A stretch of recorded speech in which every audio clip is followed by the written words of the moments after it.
Every business owner budgets for obvious expenses like payroll, insurance, rent, and equipment. But what about the expenses you don't see coming? Today, we're kicking off a new series all about the hidden costs of running a business and the problems that can quietly cost companies thousands of dollars if they're not prepared.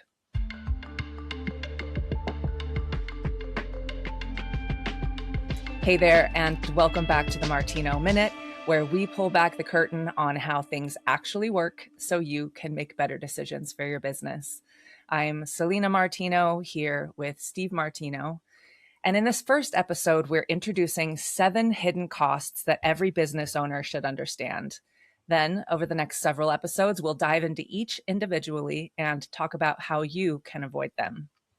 Steve, over the years, I've heard you use the term soft costs. What are they, and why do business owners almost never see them coming? Well, pretend like you just decided you wanted to start your own business. Well, you've got to have a product or a service that you're providing. And so you got to have equipment. That's a hard cost. You got to buy equipment. You got to have supplies to make whatever you're doing or to provide whatever service. That's a hard cost. You got to pay rent. You got to pay for if you have employees. These are all hard costs. Soft costs are things that you don't know you're going to have until they happen. And when I look at the cost of running a business, especially coming from an insurance background, but also having owned my own business with 200 or 300 employees, there's all kinds of surprises in soft costs. And people don't understand exactly what does it cost your wife to run payroll for you? Well, nothing. She's my wife. No, she could be chasing receivables, but the soft cost of running payroll might take 2 hours, 3 hours. But if you have any problems with it, it could expand into a much worse situation. And so soft costs are things that you don't expect, you don't think about, that have to do with being in business, especially when you have employees. Your soft costs go through the roof when you're having employees. So they're not the expenses that every business owner plans for. It seems like they're the ones that catch them by surprise. What do you think is one of the biggest examples that you see? Well, a good example of a soft cost that surprises people, one of them is, and oftentimes one of the most expensive, is terminating an employee. You think that, oh, you just fire somebody because they're not doing their job. No, in reality, if you don't do the paperwork right, especially in California, you haven't got your documentation in place, you don't give their final paycheck to them at the right time frame, you don't offer COBRA so they can extend their health benefits. If you fire somebody, they can't draw unemployment, and so you may end up with somebody contesting that, and you may end up having to pay unemployment. And there's potential legal exposure every time you fire somebody, especially in California, if you don't do it properly. It's interesting. I think a lot of businesses assume that once someone is terminated, that that's the end of it. But it sounds like really that's just where all of the paperwork and legal responsibilities begin. And speaking of documentation, let's talk about something every business owner has sitting on a shelf somewhere, and that's the employee handbook. We're in California, so I'm going to speak specifically to California. Every year, the labor laws change.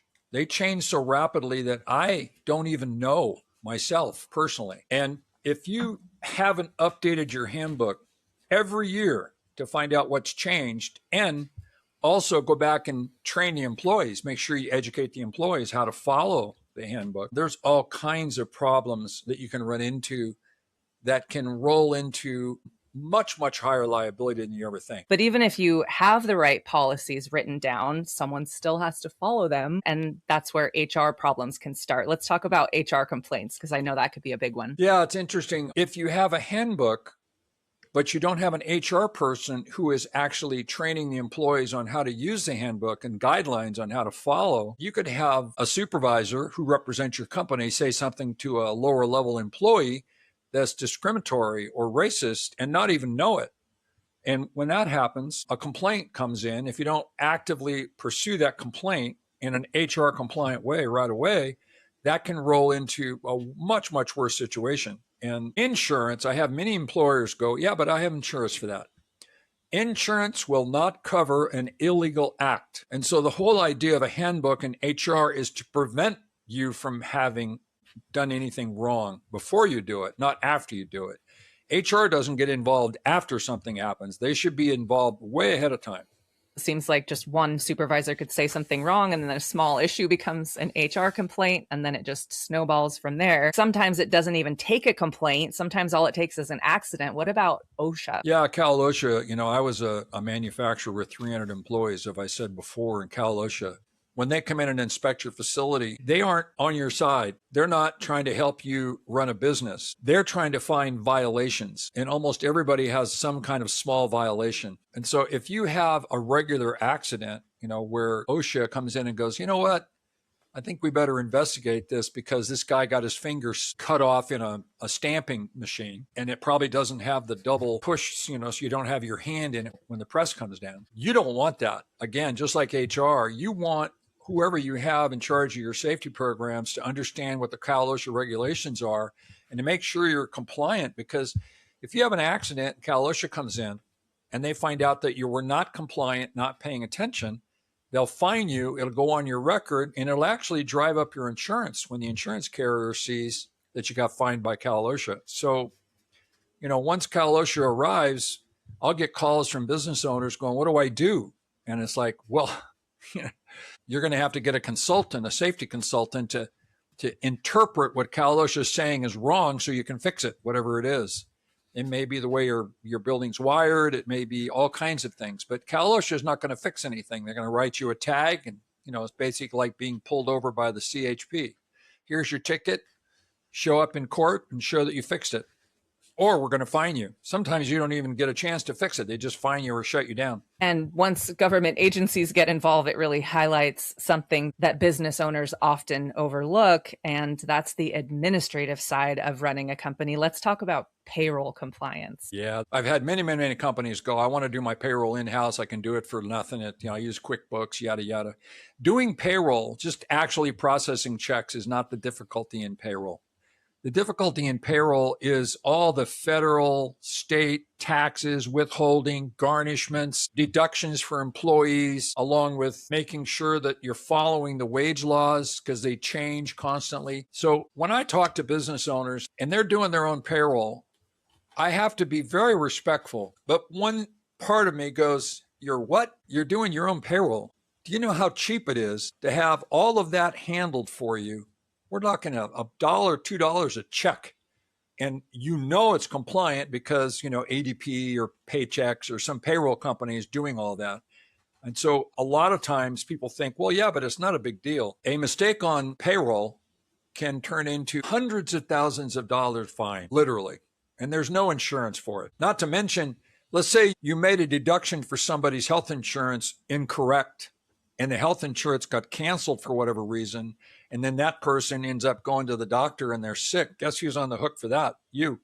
Yeah, on the surface, payroll seems pretty straightforward, and it sounds like it's a bit more complicated than a lot of people assume. And it really does depend on accurate records, as you mentioned. And that makes me think about another hidden cost that business owners don't think about, which is timekeeping. Yeah, time cards, you punch in, you punch out. Mistakes on time cards that are not brought to attention immediately and addressed downstream can be very, very expensive, can turn into, say you're not paying the breaks or the lunch period the way you should be, or say an employee just inadvertently decides, I'm not going to take lunch, I'm just going to work through my lunch. And he does that, 2 or 3 months in a row, twice a week or whatever. That's not cool. That's not okay. And even though you didn't tell the employee to do that, they did it. And you're supposed to know it because you're using the time card to pay them. And at some point in time downstream, they may come back to you and sue you because you didn't pay them for their lunch or you didn't give them the breaks. Time card's a very important thing, as important as a paycheck. Listening to all of this, I'm noticing a common theme, and it's that none of these problems happen overnight. They're usually the result of little things that get overlooked over a period of time, which makes me think of workplace safety, which seemingly could be related to OSHA. But workplace safety, let's talk about that as one of the hidden costs. You're supposed to, every company in California is supposed to have an injury illness prevention program, an IIPP program. It's a handwritten binder that's supposed to detail your safety procedures depending on who you are. You're a roofer, you've got to have people tied off, et cetera, et cetera. The real reason that injury illness prevention program manual is mandatory in California is so that you create as safe a workplace as you can. And then obviously you pay for work comp insurance, which is what they call exclusive remedy for any work-related injury. But one of the things a lot of the clients and business owners that I work with don't know, or they knew but they forgot, is that workers' comp insurance is actually a pretty good deal, even though people yell and scream about it because they don't like paying the premium. It is the only remedy, the only solution for a work-related injury so that the employee cannot sue the business owner. But if the business owner acts in a way that's unsafe, if you can show gross negligence, that's the term, gross negligence, then guess what? Workers' comp is not the exclusive remedy. The employee can come back after the owner and sue the owner for not creating a safe workplace. There's some fine line between what you can and can't do. So that injury illness prevention program, which needs to be updated every year and needs to be trained. I mean, you're supposed to train your employees. And if they don't wear their harness or they don't wear a hard hat or they don't tie off a ladder over to whatever, you're supposed to put a derogatory comment in their file. You're supposed to reprimand them. And so safety isn't something where you just cross your fingers and hope nothing happens. You really need to be very active in it. And companies that have really good safety programs and a good Cal OSHA record, even though they have claims, usually their claims are small. And the insurers look at that and they go, okay, this business is run properly. This guy is paying attention. And so, we'll pay 100% of any claim, but you got to be very careful that, owners go, oh, I got insurance for that. Well, not if you're a negligent owner. Every single one of these hidden costs by themselves seem like completely separate problems. But what I'm seeing is that they do all have one thing in common, and that's that they're preventable. Can we talk about what the businesses that tend to avoid these have in common? Yeah, it's pretty easy. Good systems, good documentation, good HR support, and HR should be friends with the employees, not an adversary. The HR has to be more like the employee's person to talk to the owners, not the owner's person to talk to the employees. HR really has to identify themselves as an employee advocate. Ongoing training, you've got to have training constantly. Here's some of the soft costs we were talking about. It's like, how do you value training? What does it cost? How often do you do it? It doesn't make me money, so maybe I don't do it as much as I should. Soft cost. Very strong safety culture. I believe it's illegal to give employees bonuses based on safety, but there's other things you can do. It's like you have a thermometer that says we've had no workplace injuries this month at all. We're going to take everybody out to lunch, that kind of thing. And trusted advisors. So when the HR person becomes an advocate for the employees and the supervisors in the operation have good respect with their employees, then employees tend to open up and say something to a supervisor. Hey, you know what? I think that might be a problem. And then the supervisor can take it to HR or corporate. And so I think having a very good culture at the business is a good one. And I think all of these things really are soft costs. You can't quantify it. You can't say, I'm going to go into business and I got to pay rent and I got to pay labor and I got to this and that and I got insurance and then. What are you going to put in the budget for all of these things? They're soft costs. It's very hard to establish what is it going to cost. It sounds like it's not necessarily about trying to know everything yourself. It's more about having the right people and the right systems around you. Exactly. And you said something that's really important. And I even noticed about myself. When you start a business, you're so committed to it that you actually do have to do everything yourself.